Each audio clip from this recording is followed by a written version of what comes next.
Caribbean max 60 টি10 টুর্নামেন্টে নিজের প্রথম ম্যাচে ব্যাট এবং বল হাতে আলো কেড়েছেন সাকিব আল হাসান, তবে জয় পায়নি তার দল মায়ামি ব্লেজ। টুর্নামেন্টের প্রথম দিনেই 2 ম্যাচে হেরে টেবিলের তলানিতে পৌঁছেছে মায়ামি। মঙ্গলবার 17 জুলাই রাতে ম্যাক্স 60তে নিজেদের প্রথম 2 ম্যাচে মাঠে নামে সাকিবের মায়ামি।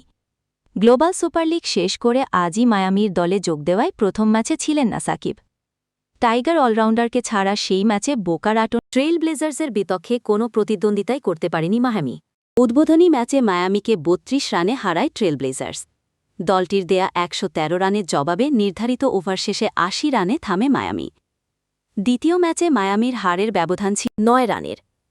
ফ্লোরিডা লায়ন্সের বিপক্ষে এই ম্যাচে শুরুতে বোলিং করে মায়ামি। সাকিবের দুর্দান্ত বোলিংয়ে নির্ধারিত ওভার শেষে ফ্লোরিডা 107 রানের বেশি করতে পারেনি। 2 ওভার বোলিং করে 19 রানে 2 উইকেট নেন সাকিব। 2টি ক্যাচ নেওয়ার পাশাপাশি একটি রান আউট করেছেন তিনি। ব্যাটিংয়ে ওপেনিং করেছেন সাকিব। 1 ছক্কা ও 1 চারে 8 বলে 13 রান করেছেন সাবেক টাইগার অধিনায়ক। ইনিংসের দ্বিতীয় ওভারে ডেমার জনসনের বলে এলবিডব্লিউ হয়ে ফেরেন তিনি।